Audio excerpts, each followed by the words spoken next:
안녕하세요. 네. 지난 시간에 했던 걸 잠시 확인할 텐데요. 여기 한 필지 토지가 있고 토지에 관한 정보가 수집이 될 겁니다. 이 수집된 정보는 지적공부라는 공적인 장부에 토지 표시에 관한 정보와 소유자에 관한 정보가 지적소관청에 의해서 등록이 이루어질 테고 지적소관청에 의해서 관리가 이루어질 테고 궁극적으로는 주권자인 국민에게 그 정보는 공시까지 이루어지게 될 겁니다. 이때 이 정보는 토지 표시에 관한 정보가 주된 정보가 될 테고 부수적으로 소유자에 관한 정보도 수집이 이루어지게 될 겁니다. 주된 정보인 토지 표시에 관한 정보는 어떻게 외웠습니까? 소, 지, 면, 경, 좌표 이렇게 외웠죠.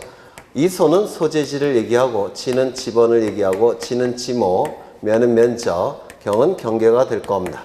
그래서 소재, 지번, 지목, 면적, 경계, 좌표가 주된 정보로서 수집이 될 겁니다.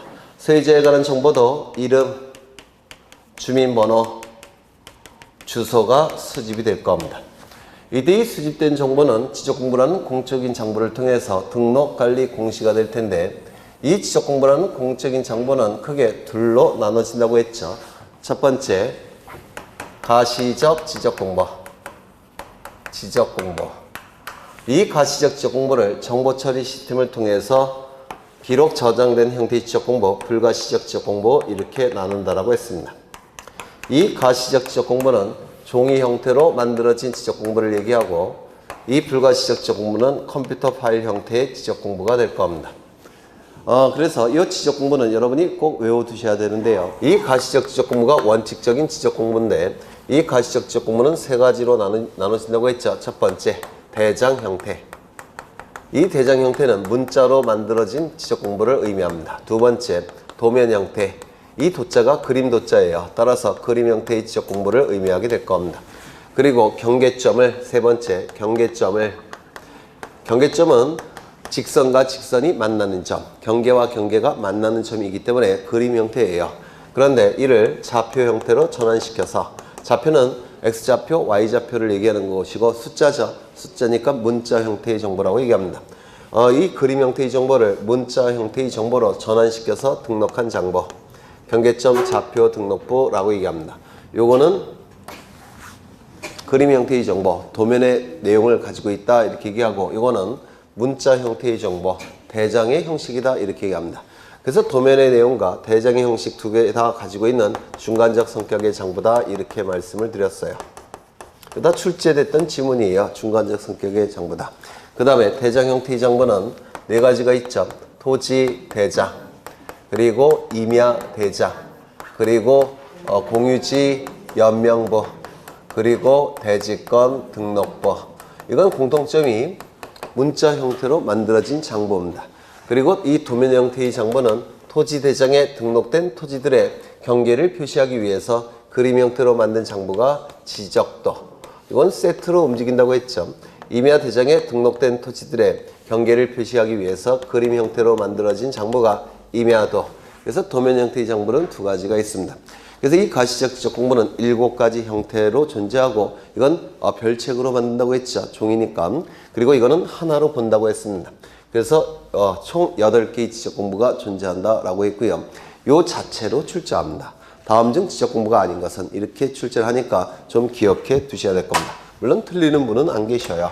이때 이 각각의 지적공부에 등록되는 등록사항 이후에 2문제 정도가 출제가 되는데 물론 올해는 1문제만 나왔습니다.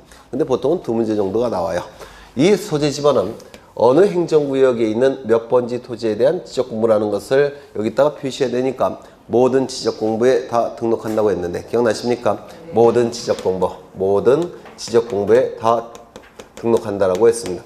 이 지목이 등록되는 지적공부는 딱 4군데죠. 토지대장, 임야대장, 정식명칭, 지적도, 임야도, 부호. 기억나시죠? 토지대장, 그리고 임야대장. 요 2개의 장부는 지적공부 중에서 가장 많은 내용을 갖고 있는 가장 완전한 형태의 지적공부예요. 따라서 지목이 등록이 될 때도 정식 명칭으로 등록을 한다라고 했습니다. 이거 다 출제가 되는 것들이에요. 그 다음에 지적도와 임야도에도 등록이 된다고 했죠. 여기는 부호로 등록을 한다고 했습니다. 부호는 24개는 두 문자를 따서 만들고 4개는 차문자를 따서 만드는데 차문자를 따서 만든 부호 4가지 뭐가 있었습니까? 주차장, 공장용지, 하천, 그리고 유원지. 요 4개는 두 번째 글자를 따서 만든 겁니다. 주차장, 공장용지, 하천, 유원지. 그렇죠. 그 다음에 요 면적은 어디에 등록한다고 했죠? 토지 대장과 임야 대장에만 등록이 이루어지고 경계는 직선이니까 그림 형태의 지적 공부인 지적도와 임야도에만 등록을 한다고 했습니다. 좌표값은 당연히 경계점, 좌표, 등록부에만 등록이 될 테고 소유자에 관한 정보는 문자 형태의 정보예요. 그렇죠. 따라서 문자 형태의 지적 공부인 토지 대장, 그리고 임야 대장, 그리고 공유지, 연명부, 그리고 대지권 등록부에만 등록을 한다라고 했습니다. 지목이 등록되는 지적 공부와 축척이 등록되는 지적 공부는 일치한다고 했죠. 그래서 축지법 이걸 좀 외워달라고 부탁을 한 적이 있어요. 축지법. 그래서 이 정도까지는 좀 이번에 외워두시면 좋을 것 같아요. 이 정도만 외우셔도 여기서 출제되는 문제 대부분 다 득점하실 수가 있습니다. 2문제 정도가 나오는데 좀 기억해 두셔야 될 겁니다. 그리고 이때 요 가시적 지적 공부는 지적소관청이 청사 지하에 지적서고라는 창고를 설치해서 여기서 영구히 보존한다고 했습니다. 영구 보존 장부예요.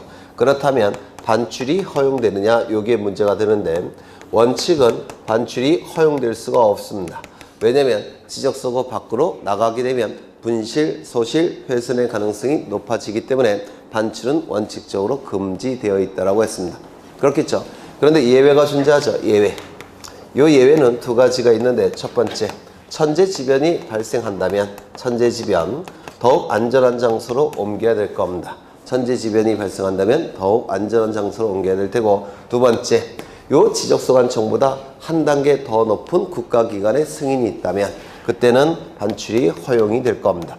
한 단계 더 높은 국가기관은 보통 지적소관청은 시장, 군수, 구청장을 의미하니까 얘보다 한 단계 높은 국가기관은 누굽니까? 시도지사 또는 대도시시장이 될 겁니다. 그래서 시도지사, 대도시장의 승인이 있다면 그때는 예외적으로 반출이 허용이 된다라고 얘기를 했습니다. 그 다음에 이 불가시적 지적 공부는 어디서 보관한다고 했죠? 시, 도 또는 시, 군, 구마다 지적, 정보, 관리 체계를 설치해서 여기서 영구히 보존한다라고 했습니다.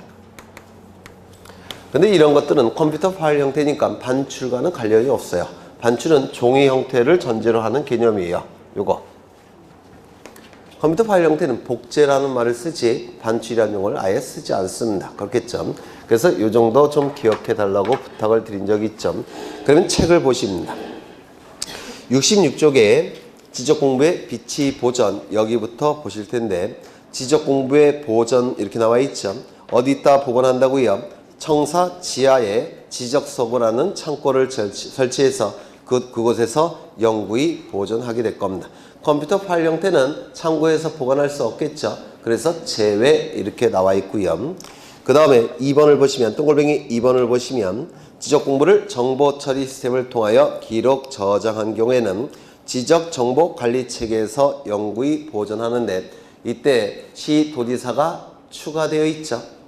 맞습니까? 여기에 지적소관청은 누굴 얘기합니까? 시, 군, 시장, 군수, 구청장을 의미하죠. 맞습니까? 그런데 여기는 누가 추가되어 있습니까? 시도가 추가되어 있어요. 이런 거 갖고 장난치니까 좀 기억해 두셔야 될 겁니다. 여기는 시군군데 저기는 시도지사가 추가되어 있더라는 겁니다. 이거 좀 기억해 두셔야 될 테고 지적공부의 보관 방법 그건 읽어보시면 될 테고 지적서고의 설치 기준 이렇게 나와 있죠. 요게 올해 출제가 됐어요. 요거 오른쪽을 보시면 4번 있습니까? 4번 보시면 창문과 출입문은 이중으로 하되 바깥쪽 문은 반드시 철제로 하고 안쪽 문은 곤충, 쥐 등이 침입을 막을 수 있도록 철망 등을 설치할 것. 이렇게 돼 있죠. 요 바깥쪽과 안쪽을 바꿔서 출제를 했어요. 올해. 그러면 이건 출제가 오래됐으니까 아주 중요한 부분이냐? 그건 아니에요. 이젠 나올 가능성 없겠죠. 그렇겠죠. 네, 나올 가능성은 별로 없어 보여요. 이런 것들은 이렇게 출제하는 것은 그냥 예쁘게 틀려주시면 돼요. 이런 거 맞히시면 출제자가 아주 불쾌하게 생각합니다. 그래서 이런 것들은 그냥 눈 감고 찍으시면 돼요. 보통 객관식 지문 찍을 때 이런 건 전혀 여러분들이 모르실 거예요. 시험장에 가셔서. 그러면 이제 객관식 지문 오지선다 이렇게 나와 있죠. 그러면 어떤 지문을 찍어야 되냐? 가능하면 긴 거. 뭐 그렇게 찍으시면 돼요. 가능하면 긴 거, 긴 지문. 긴 지문을 선택하셔야 되고 길이가 비슷한 게 있겠죠. 있지 않겠습니까? 길이가 비슷하면 아래쪽 거를 선택하는 겁니다. 아래쪽 거. 그리고 또 선택하는 방법은 사회과학에서 만이라는 용어는 통하지 않아요. 그래서 만이라는 용어가 있을 때 그런 걸 선택하는 겁니다. 그래서 뭐 가능하면 긴 거를 찍으시고 그 다음에 긴 거가 비슷하면 그때는 아래쪽 거를 찍으시고 뭐 이렇게 찍으시는 겁니다. 그런 거 하나도 없다. 그러면 한 3번이나 4번을 찍으셔요. 뭐 그렇게 하면 되지 않겠습니까? 그렇죠? 네, 그렇게 운이 좋으면 맞추실 테고 그 다음에 거기 67쪽에 지적 공부의 반출 이렇게 나와 있는데 원칙 반출할 수 없다. 왜? 반출하게 되면 분실, 소실, 훼손의 가능성이 있으니까 반출은 그 원칙으로 금지되어 있습니다. 다만 예외가 있겠죠. 천재지변 또는 시도지사, 대도시장의 승인 이런 것들은 모의고사에서 단골로 출제되는 부분이에요. 단골로. 그 다음에 지적공부의 복제 나와 있고요. 이 지적공부의 복제는 거기 국토교통부 장관 이렇게 나와 있죠. 국토교통부 장관 요거 유념하시면 될 테고요. 그 다음에 지적정보 전담관리기구의 설치 나와 있는데 거기 국토교통부 장관 보이십니까? 네, 그 밑줄 하나 쳐두시고요. 2번을 보시면 국토교통부 장관 보이십니까? 밑줄 쳐두시고요. 올해도 나왔죠. 그 다음에 그 밑에 보시면 요청이라는 단어 보이십니까? 요청 밑줄 치시고요. 그리고 여백에다가 오른쪽 여백에다가 이런 단어 하나 써두세요. 이런 단어 주가 공보 이렇게 써 넣으시고요. 앞에는 국토교통부 장관 그리고 뒤에는 요청 이렇게 써 넣으시죠. 국토교통부 장관이 주가 공보 요청 네, 이렇게 써 넣으십니다.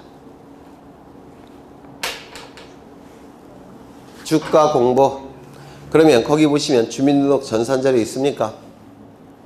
있어요? 네, 주 동그라미 가족관계 등록 전산자료 있습니까? 네, 가 동그라미 부동산 등기 전산자료 있습니까? 부 동그라미 그 다음에 공시지가 전산자료 있습니까? 있죠? 공 동그라미 그래서 국토교통부 장관이 주가 공보를 요청했다. 이렇게 기억해 두시면 될 겁니다. 국토교통부 장관이 주가 공보를 요청했다. 이런 것들도 모의고사에서 단골로 나올 겁니다. 그리고 본 시험에서도 단골로 나오는 내용이에요. 이런 것들은. 그 다음에 넘기겠습니다. 넘겨보시면 68쪽에 지적공부의 공개 이런 것들은 이거는 기초과정이 아니니까 다음 순환에 보실 거예요. 이런 것들은 뭐 나오는 게 뻔해요. 그래서 넘기겠습니다. 쭉 넘기셔요. 쭉.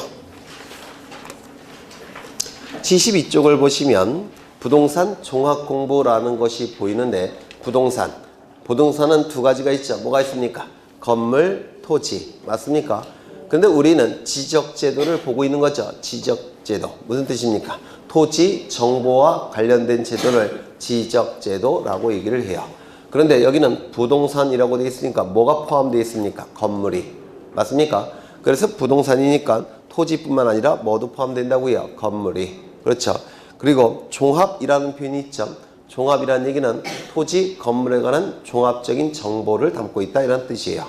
그러면 종합적인 정보를 담고 있는 공적인 정보, 이게 부동산 종합공부라는 정보입니다.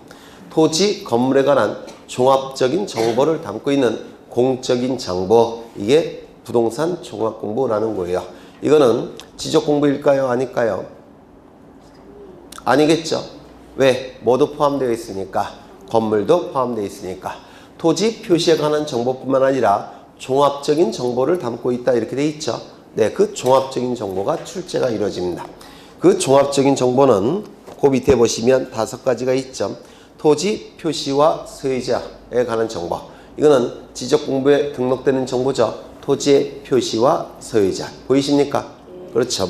두 번째, 건축물의 표시와 소유자. 이는 건축물 대장에 등록되는 정보예요. 건축물의 표시와 소유자. 그 다음에 세 번째를 보시면 토지 이용 및 규제에 관한 사항. 토지 이용 계획 확인서의 등록사항인데 아마 공법 시간에 기가 닳도록 들으실 겁니다. 토지 이용 및 규제에 관한 사항. 오른쪽을 보시면 부동산 가격에 관한 사항 보이십니까? 이게 우리 중개사 분들이 가장 관심 있어 하는 부분이죠. 왜? 수수료가 가격에 의해서 결정이 되니까. 그 다음에 기타 나와 있는데 기타 보시면 부동산 권리에 관한 사항이라고 되어 있습니까? 있죠. 박스에. 네, 이게 가장 중요한 거예요. 부동산 종합공부에 등록되는 종합적인 정보는 구체적으로 무엇을 의미하느냐. 첫 번째, 지적공부의 등록사항인 토지 표시와 소유자. 두 번째, 건축물 대장의 등록사항인 건축물의 표시와 소유자. 세 번째, 토지이용 계획 확인서의 등록사항인 토지이용 및 규제에 관한 사항. 네 번째, 부동산 가격에 관한 사항. 다섯 번째, 등기부의 등기사항인 부동산 관리에 관한 사항. 이 5가지는 무조건 암기되셔야 합니다. 물론 지금부터 외우실 필요는 없겠죠. 반복하면서 저절로 암기가 되실 겁니다. 그 다음에 넘어가겠습니다. 이걸 다 할 수는 없고요. 이제 74쪽에 지적공부의 복구를 보겠습니다. 지적공부의 복구. 여기 한 필지 토지가 있을 테고 이 토지에 관한 정보가 수집이 될 겁니다. 수집되는 방법은 뭐라고요? 조사와 측량, 소재, 지번, 지목은 조사, 면적, 경계, 좌표값은 측량. 그렇죠. 이 수집된 정보는 지적공부라는 공적인 장부에 토지의 표시에 관한 정보와 소유자에 관한 정보가 지적소관청에 의해서 등록이 이루어질 겁니다. 그리고 지적소관청에 의해서 관리가 이루어질 테고 궁극적으로 주권자인 국민에게 그 정보는 공적으로 보여줘야 됩니다. 공시해야 돼요. 이를 지적제도라고 불렀습니다. 맞습니까? 그런데 이 지적공부가 멸실이 된다든지 크게 훼손이 됐더라는 겁니다. 이 멸실이라는 단어는 법률 용어인데요. 멸은 소멸되었다라는 뜻이고 실은 분실되었다, 분실되었다 이런 뜻입니다. 소멸되거나 분실되었을 때 이를 멸실이라는 용어를 씁니다. 그리고 크게 망가진 것을 훼손이라고 얘기를 해요. 그렇다면 이 지적공부가 멸실, 훼손이 이루어지게 되면 이 공시 기능은 어떻게 될까요? 중단이 될 겁니다. 맞습니까? 그런데 이 공시 기능이 절대로 중단돼서는 안 돼요. 절대로 중단돼서는 안 되니까 이 지적공부를 어떻게 해야 되겠습니까? 다시 만들어야 될 겁니다. 토지의 표시 부분도 다시 만들어야 될 테고 소유자에 관한 부분도 다시 만들어야 될 겁니다. 이를 지적공부를 복구한다 이렇게 얘기를 하더라는 겁니다. 지적공부가 멸실훼손이 되었을 때 이를 다시 만드는 거, 이를 지적공부를 복구한다 라고 얘기하는데 이때 이 지적공부 복구는 첫 번째, 지체 없이 복구를 해야 됩니다. 왜냐면 이 공시 기능이 중단되는 것은 짧으면 짧을수록 좋겠죠. 가능하면 짧으면 짧을수록 좋습니다. 따라서 지체 없이 복구를 해야 됩니다. 그렇다면 이 지적소관청보다 한 단계 더 높은 국가기관의 승인이 있어야 되겠습니까? 있어서는 필요가 없겠습니까? 필요가 없습니다. 왜냐면 승인을 받아서 복구해야 된다면 그만큼 공시 기능이 중단된 상태가 길어집니다. 따라서 승인이라는 단어가 나오면 틀린 질문이 되는 겁니다. 그렇죠. 시도지사, 대도시장의 승인을 받아서 복구한다. 그러면 틀린 질문이 돼요. 또는 국토교통부 장관의 승인을 받아서 복구한다. 이렇게 자주 출제되는데 틀린 질문이 되는 겁니다. 이거 이해가 되실까요? 또한 소유자의 신청을 받아서 복구해야 된다. 이런 문구도 나오면 어떻게 됩니까? 틀린 지문입니다. 그러면 신청이 없을 때는 그러면 공시기능이 계속 중단된 상태로 내버려둬야 됩니까? 아니죠. 그래서 소유자의 신청을 받을 여유도 없습니다. 그래서 이런 문구가 나오면 틀린 지문이 될 수밖에 없다는 겁니다. 자주 출제가 되는 지문이고요. 두 번째, 토지의 표시는 이 토지의 표시 뭐가 있죠? 소재, 지번, 지모, 면적, 경계, 좌표. 그러한 토지의 표시와 관련된 관계 자료, 관련 자료 갖고 토지의 표시를 복구해야 될 겁니다. 관련 자료 갖고. 그러면 이 토지의 표시에 관한 관련 자료, 이것은 멸실 훼손 당시의 관련 자료인지 아니면 복구 당시의 관련 자료인지 이게 출제가 이루어집니다. 시간이 이렇게 흘러간다면 복구와 멸실 훼손은 어느 게 먼저 일어나는 겁니까?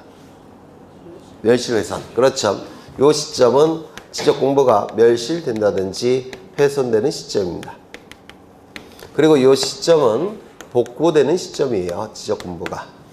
그런데 이 중간에 여기 멸실 훼손 시점과 복구 시점에 시간적인 갭이 존재하죠. 맞습니까? 이 중간에 관련 자료가 위조가 된다든지 변조가 된다든지 허위로 작성이 되는 경우가 있을 수가 있습니다.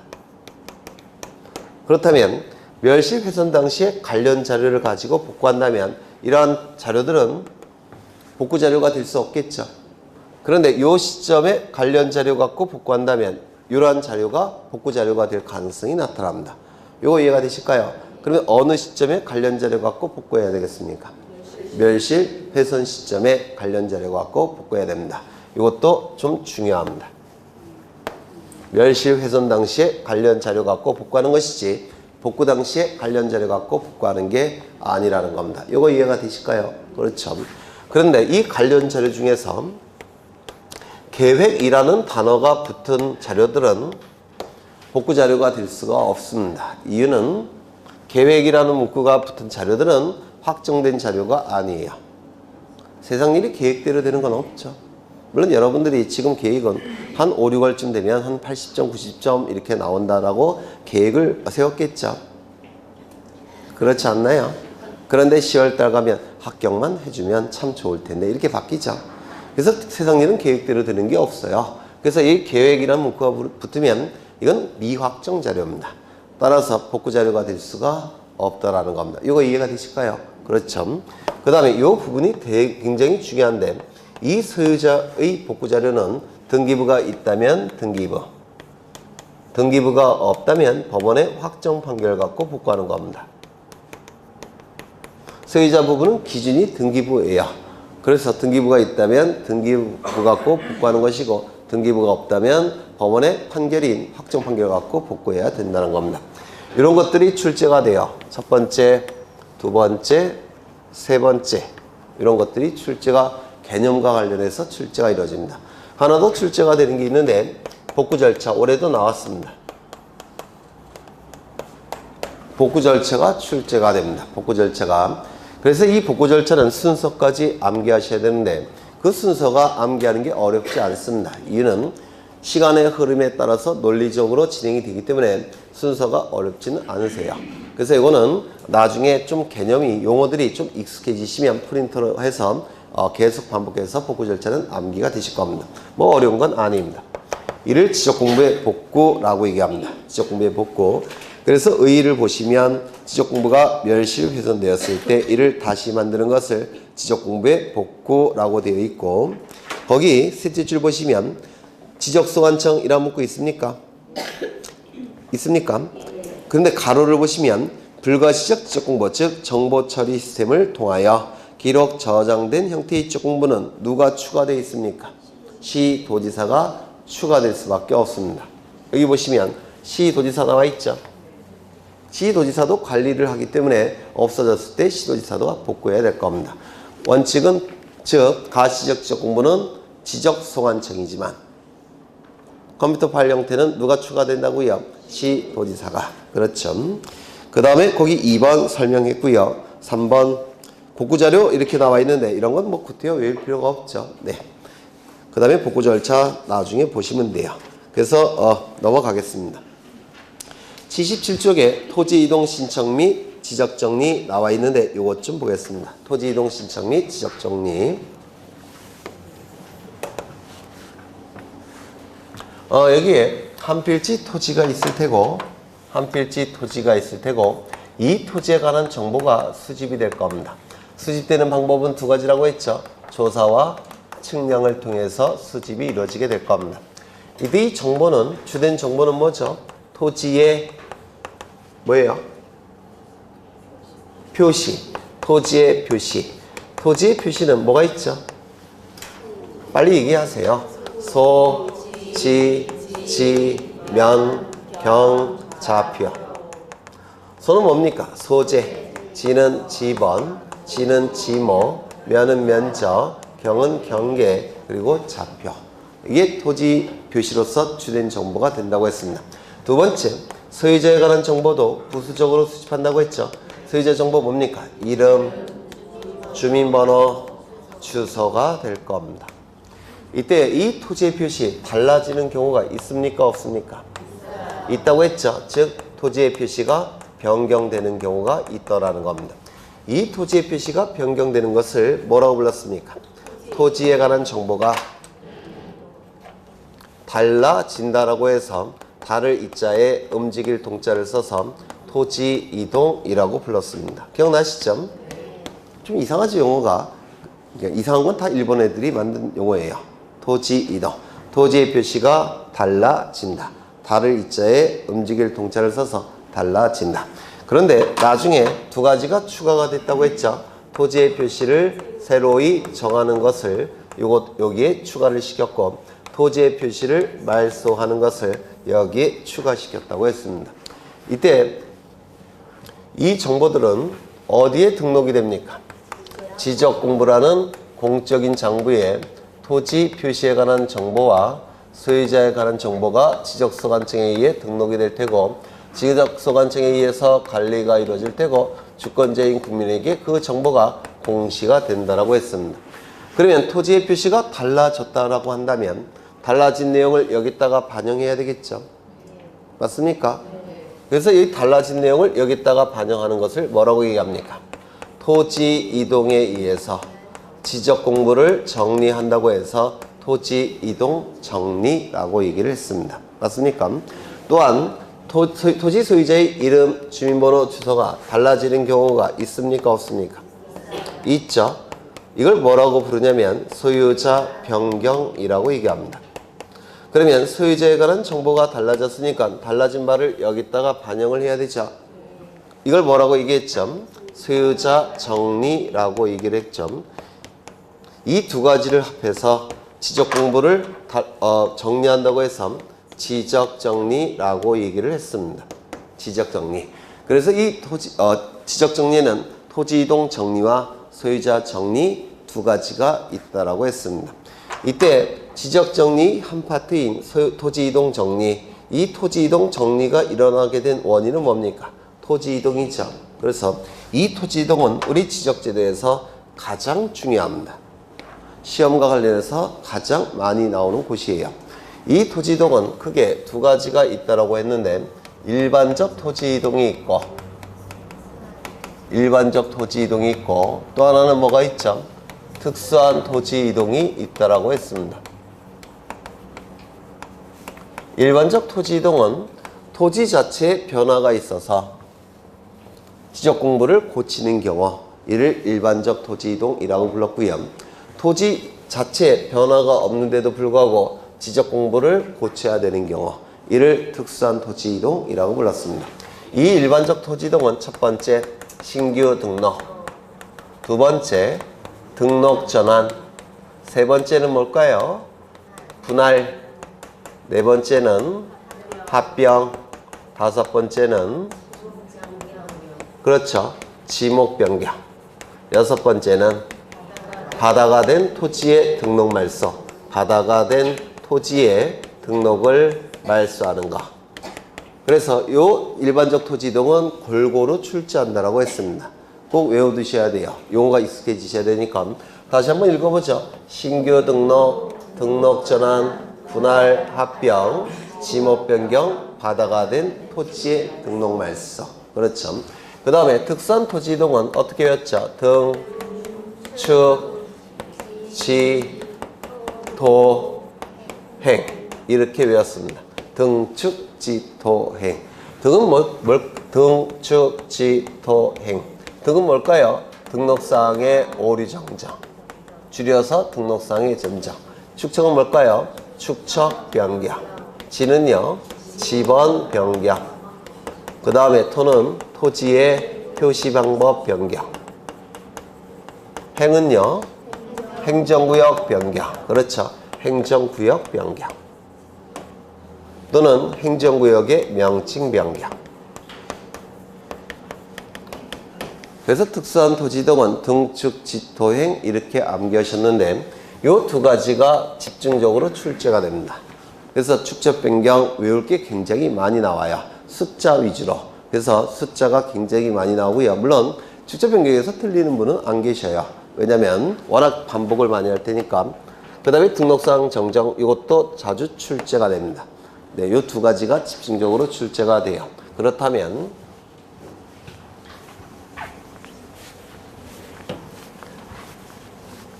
이 축적 변경 아니요. 이 토지 이동은 누가 결정하는 걸까요? 누가 결정하는 걸까요? 지적소관청이 결정하는 겁니다. 이게 토지 이동의 결정권자는 지적소관청이에요. 그리고 지적소관청이 결정한 다음에 어떻게 할까요? 결정된 바를 지적공부에 반영을 하는 겁니다. 즉 토지 이동 정리를 하는 거예요. 이거 이해가 되실까요? 이 지적공부는 누가 관리합니까? 지적소관청이. 맞습니까? 지적소관청이 관리를 하기 때문에 결정도 누가 한다고요? 지적소관청이 결정하는 겁니다. 그래서 이 토지 이동에 대해서 토지 이동은 지적소관청이 결정을 하는 겁니다.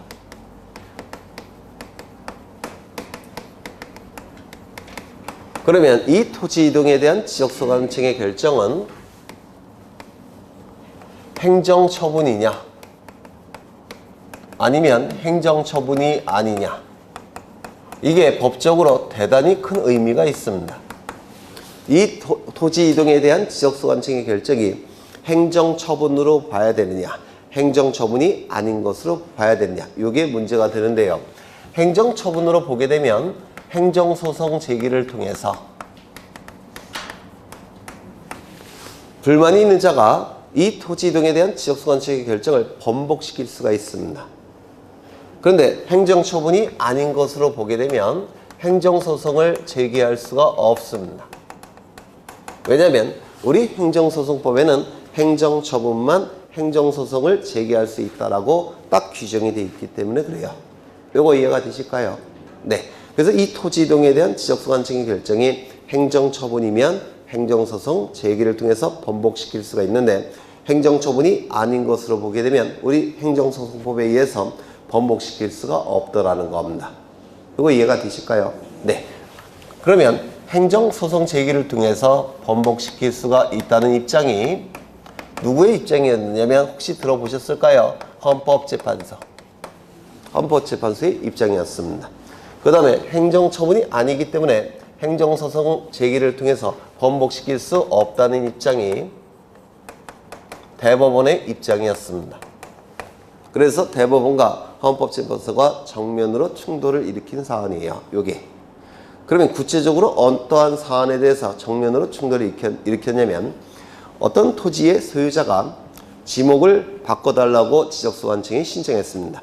전이었는데 대지로 바꿔달라고 지적소관청에 신청을 했어요.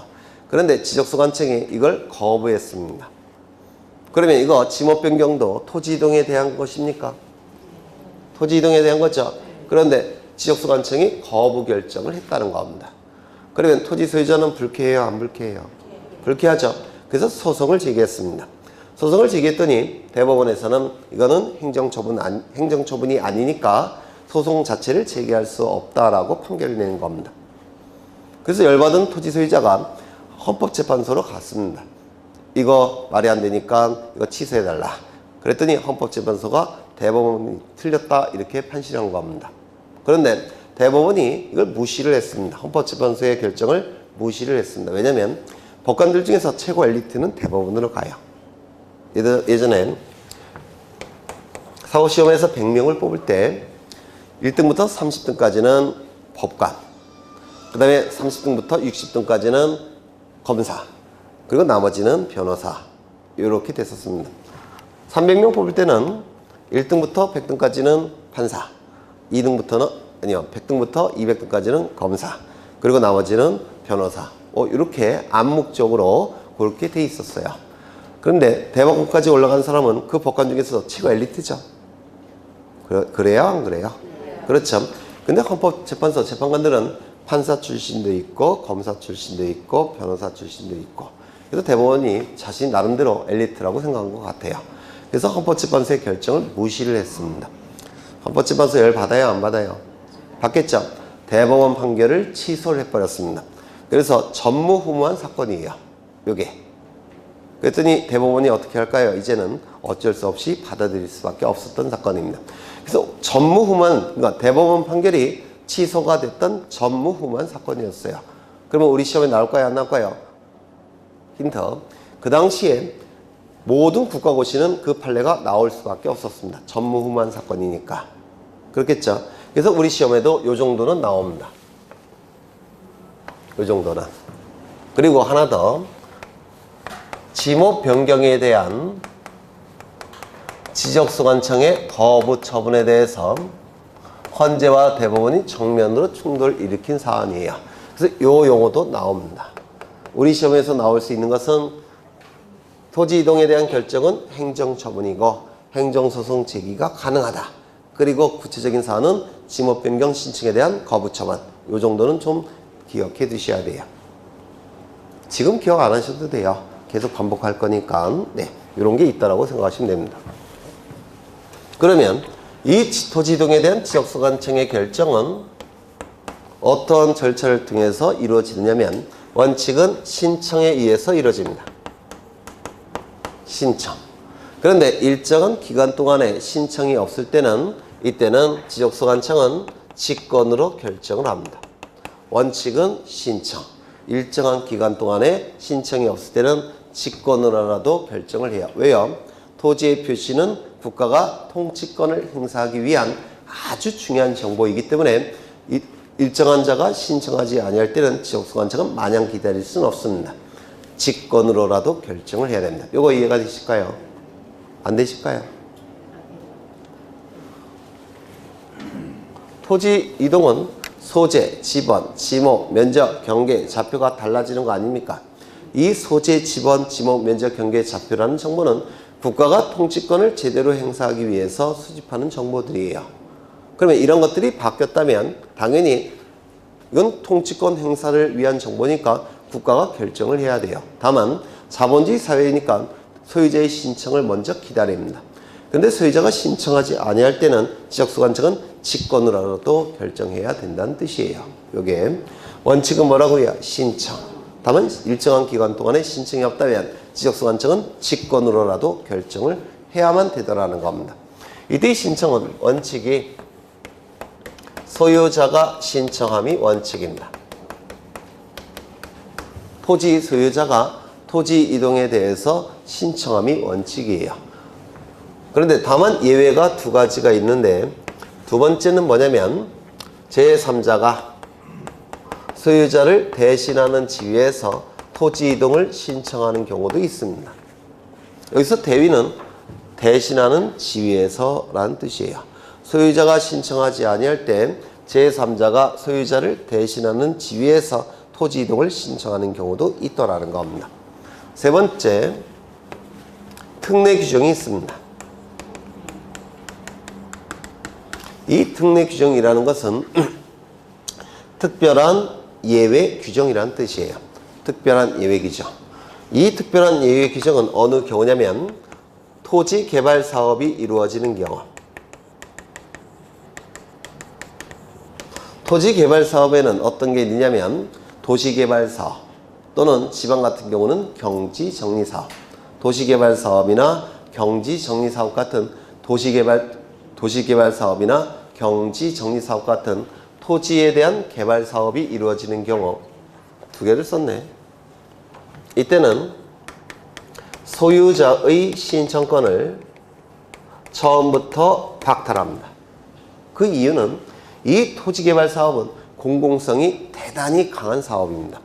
공공성이 대단히 강한 사업인데 소유자에게 신청권을 인정하게 되면 이게 중구난방이 돼버려요. 어떤 토지 소유자는 신청할 테고 어떤 토지 소유자는 신청 안 하게 될 테고, 그렇다면 토지개발 사업이 원활히 진행되겠습니까? 안 될 겁니다. 그래서 처음부터 토지 소유자의 신청권을 박탈합니다. 박탈하고 이 개발 사업을 주관하는 사업 시행자가 신청하는 겁니다. 그래서 소유자의 신청권을 처음부터 박탈하고 있기 때문에 특별한 예외 규정 이렇게 얘기합니다. 이거 이해가 되실까요? 이것도 기초과정은 아니에요, 사실. 이건 좀 어려운 내용입니다. 그래서 여러분이 생각할 때 이거는 이해가 될 것도 같다 라고 생각하시는 부분은 기초과정. 이건 도저히 이해가 안 된다, 좀 어렵다, 그런 것들은 기본과정 아니면 심화과정 이렇게 생각하시면 돼요. 왜냐면 법과목은 반복이 가장 중요한데요, 11월, 12월도 그냥 붙어버릴 수는 없어요. 그래서 반복을 한 번 더 하기 위해서 저는 기초과정을 하는 게 아닙니다. 기본과정까지 갈 거예요. 그러면 1, 2월 달에 조금은 더 쉽다는 느낌을 받으실 겁니다. 한 번 반복이 된 거니까. 그래서 이것도 좀 기억해 두셔야 됩니다. 소유자의 신청권을 어떻게 한다고요? 박탈해버립니다. 이유는 너무나도 공공성이 강한 사업이라서 이 사업을 원활하게 진행시키기 위해서. 그렇다면 토지 소유자가 토지 이동을 원할 때 있겠죠. 원할 때 직접 신청할 수 있습니까? 없습니까? 없어요. 왜요? 누가 신청권을 가지니까? 개발사업 시행자가 가지니까. 따라서 토지 소유자는 원할 때 사업 시행자에게 신청해달라고 요청할 수밖에 없습니다. 그럴까요? 안 그럴까요? 그렇겠죠. 왜? 직접 신청권은 박탈됐다고 했죠. 따라서 신청권이 있는 사업 시행자에게 신청해달라고 요청할 수밖에 없더라는 겁니다. 이 문구가 시험에 잘 나옵니다. 그 다음에 이 대위 신청, 이거는 뭐 기억 아직은 안 하셔도 괜찮아요. 워낙 중요하지만 아직은 좀 어렵게 느껴지실 테니까. 첫 번째, 공공사업. 두 번째, 국가나 또는 지방자치단체가 토지를 취득하는 경우. 세 번째, 공동주택의 부지가 되는 경우. 네 번째, 채권자 대위 신청.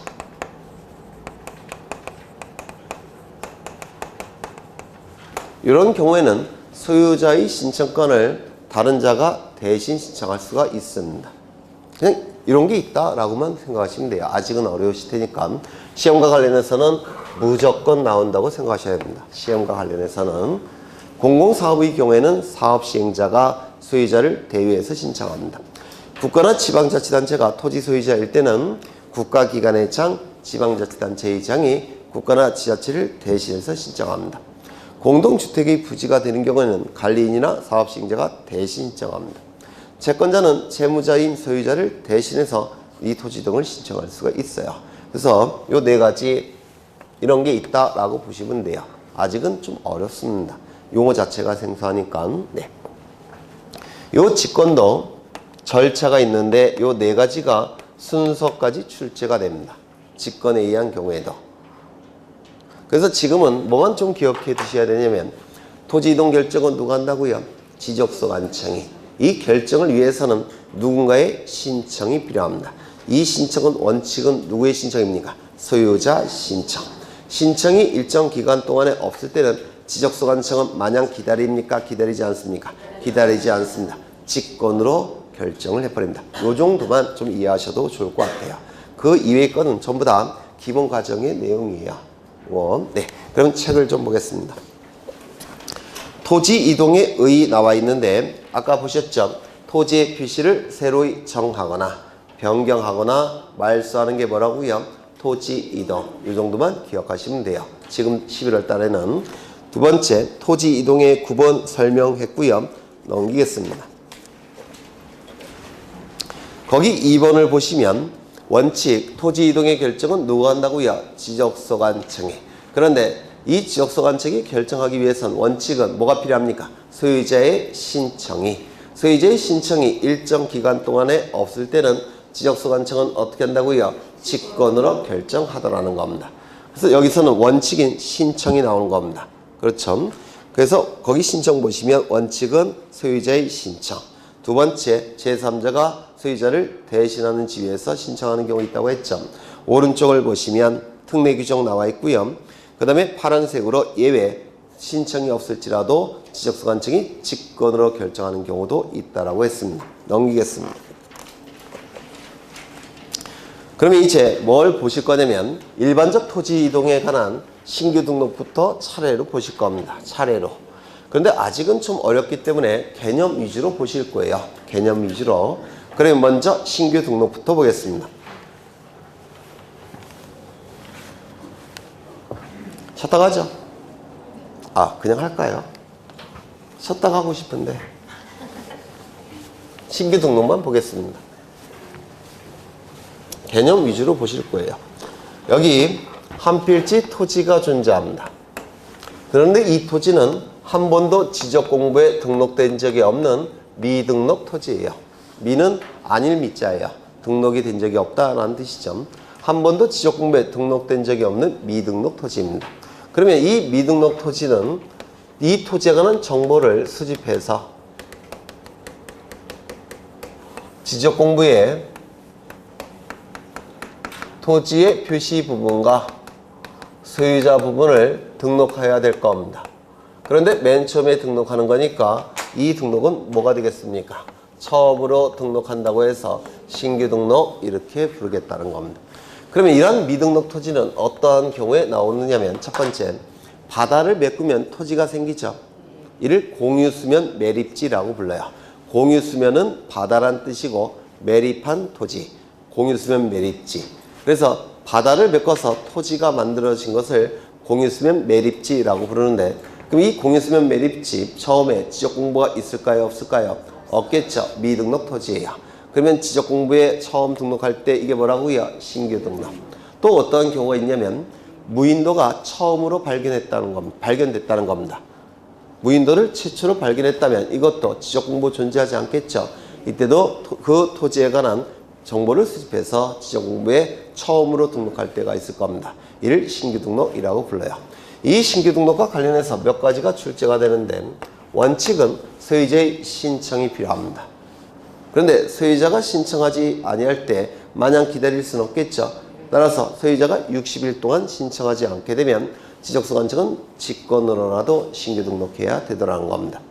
며칠 이내에 신청하지 아니할 때 60일 이내에 60일 이내에 신청하지 않게 되면 지적소관청은 직권으로 등록하게 됩니다. 이때 요 소유자 부분도 등록돼 있죠.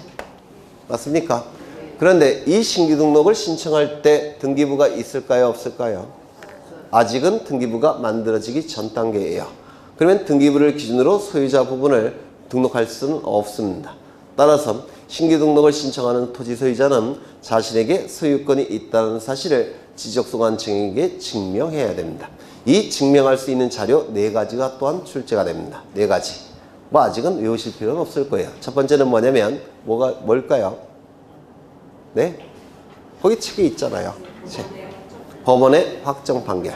두 번째는 준공검사 확인증. 세 번째는 협의서. 네 번째는 기타. 요것이 출제가 이루어집니다. 이런 게 있다라고만 생각하셔요. 아직은 개념만 보시면 됩니다. 다시요. 한 번도 지적공부에 등록된 적이 없는 토지를 지적공부에 맨 처음으로 등록하는 거 신규 등록이라고 부르고 이는 토지 소유자가 60일 이내에 신청함이 원칙인데 60일 이내에 신청하지 아니한다면 지적소관청은 직권으로 등록할 수 있다는 겁니다. 이 정도만 기억하셔도 돼요. 그 다음에 두 번째 보셔야 될 게 뭐죠? 등록전환. 등록전환 요거는 잠시 쉬었다가 하겠습니다. 요거는 네.